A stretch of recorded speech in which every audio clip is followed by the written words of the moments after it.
The building is like a human being, has its own integrity. And architecture also is a science. Architecture is a dialogue between art and science. And the project is always connected to the soul of the place, to the DNA of the place.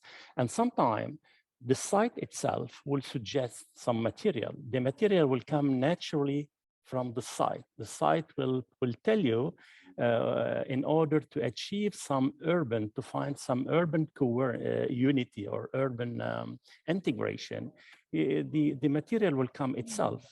It can come from the beginning and it can evolve or change during the process. Semantically speaking, the material is very important to tell you the story of the building before telling the story. I worked on the Columbia University project, the Manhattanville, the Jerome Green Science Center. This is a lab, neuroscience lab. This is a place for work where scientists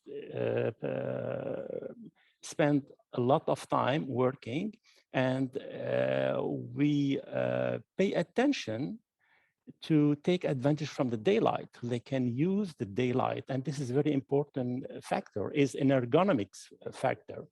And when you talk about daylight, you think about the glass, but then you have to deal with solar heat gain and other problems. So, for example, when you think about working place, is immediately luminosity, is transparency, is daylight. So the glass will find a good place for that. Our projects are very varied, but in this variety or in this diversity, there is some continuity. And this continuity coming from our interest in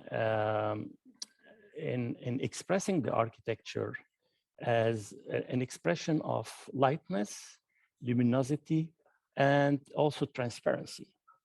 We are very interested in these themes. So this is, our projects are recognized. Very often people tell us that we recognize this is your buildings. It's because despite the variety in shape and form, our projects are recognized because they are very often transparent, luminous, and light. Architecture for us is the simplicity of the concept and the complexity of the detail. Simplicity does not mean neglect detail. And you know, Leonardo da Vinci said that simplicity is the ultimate sophistication. The light adds some poetry to the architecture. And poetry is what makes difference between a construction or a building and architecture. I mean, Louis Kahn said that when you achieve the function, you are not yet in the architecture. Once you achieve the functionality and everything works very well, then you can start working on the architecture, and you start